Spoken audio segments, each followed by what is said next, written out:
શું આખી હકીકત છે, કેવી રીતના આખું આખું છે? રાજકોટ શહેરના ભક્તિનગર પોલીસ સ્ટેશનની અંદર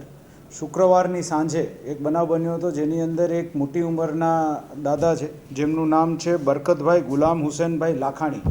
70 વર્ષની ઉંમરના, કે જેઓનું સ્ટેબિંગ થયું હોય તેવી હાલતમાં મૃતદેહ મળ્યો હતો. આ જે બનાવ બન્યો તો એ જે તે સમયે અનડિટેક્ટ હતો અને ઘરમાંથી સોનું અને બીજું અમુક રોકડ ગઈ હોવાની સંભાવનાને ધ્યાનમાં રાખી લૂંટ વિથ મર્ડરનું FIR ભક્તિનગર પોલીસ સ્ટેશન ખાતે રજીસ્ટર્ડ થઈ હતી. આ FIRની તપાસમાં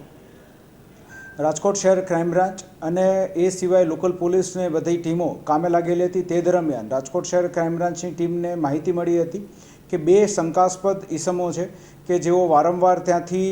એક એક્ટિવા લઈને મૂવમેન્ટ કરે છે અને અલગ અલગ જગ્યાએ જે છે એ પોતાના કપડાં પણ બદલે છે અને ચહેરો જે છે એ ઢાંકવાનો પ્રયત્ન કરે છે. આને ધ્યાનમાં રાખી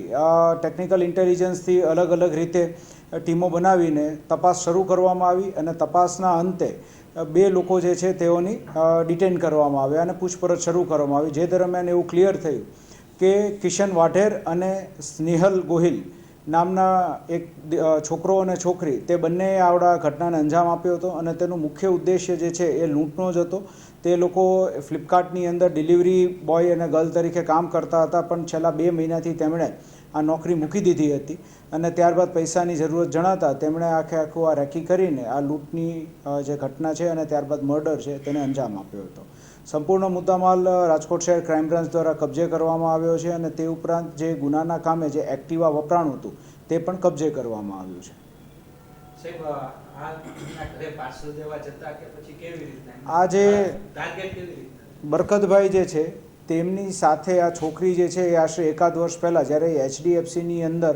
કામ કરતી હતી ગોલ્ડ લોન આપવા માટે થઈને, ત્યારે ગોલ્ડ લોનના બહાને આ બરકતભાઈની સાથે ટચમાં આવી હતી અને ત્યારબાદ જે એ લોકોની કેફિયત છે તે મુજબ આ બરકતભાઈ અવારનવાર આ છોકરીનો સંપર્ક સાધવાનો પણ પ્રયત્ન કરેલો છે અને તે લોકો એકબીજાને પહેલેથી ઓળખતા હતા, જેથી આ છોકરી તે આ બરકતભાઈના ઘરે અગાઉ પણ ગયેલી હતી અને એ દરમિયાન આ જે સોનાના જે ઘરેણા જે બરકતભાઈ પહેરતા હતા તે તેના ધ્યાન પર આવેલું હતું.